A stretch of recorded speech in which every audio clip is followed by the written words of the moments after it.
வாங்க முட்டை இல்லாத ப்ரௌனி கேக் எப்படி செய்கிறதுன்னு பார்ப்போம். அடுப்பு ஆன் பண்ணிவிட்டு ஒரு பாத்திரத்தில் தண்ணியை நல்லா கொதிக்க வச்சிங்க. அது மேலே ஒரு கிண்ணம் வச்சு அதில் 200 கிராம் டார்க் சாக்லேட், 100 கிராம் உப்பு இல்லாத வெண்ணெய் ஆட் பண்ணி நல்லா அதை டபுள் பாயிலிங் மெத்தடில் உருக்குங்க.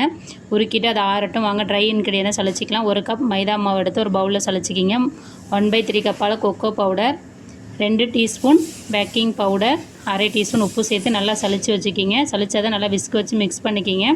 இப்போ நமக்கு டபுள் பாயிலிங் மெத்தடில் ரெடியான சாக்லேட்டும் வெண்ணையும் நல்லா ஆறி ரெடியாக இருக்குது. அதில் 3/4 கப் சக்கரை ஆட் பண்ணிக்கிங்க. 2 டீஸ்பூன் வெனிலா எசன்ஸ் ஆட் பண்ணி நல்லா மிக்ஸ் பண்ணுங்கள். அதன் பிறகு புளிப்பில்லாத கெட்டி தயிர் 3/4 கப் ஆட் பண்ணுங்கள். நீங்கள் முட்டை சேர்க்குற மாதிரி இருந்தால் 2 முட்டை ஆட் பண்ணிக்கிங்க. நல்லா மிக்ஸ் பண்ணிவிட்டு இப்போ நம்ம ட்ரை இன்க்ரீடியன்ட் ஆட் பண்ணி நல்லா மிக்ஸ் பண்ணுங்கள். 2 நிமிஷம் மிக்ஸ் பண்ண பிறகு ஒரு கேக் டின்னில் அடியில் பட்டர் பேப்பர் ஆட் பண்ணிவிட்டு நம்ம ரெடி பண்ண கேக்கை அதில் ஊற்றிட்டு மேலே நட்ஸ் கொஞ்சம் தூவிங்க. நான் ஓவனில் தான் செய்ய போகிறேன். இப்போ ஓவனை 180 டிகிரி செல்சியஸில் 10 நிமிஷம் ஃப்ரீ ஹீட் பண்ணிவிட்டு திரும்ப கேக் பேட்டர் வச்சு 180 டிகிரி செல்சியஸ் 40 நிமிஷம் பேக் பண்ணி வெளில எடுத்தோன்னா சூப்பரான முட்டையில்லா ப்ரௌனி கேக் தயார்.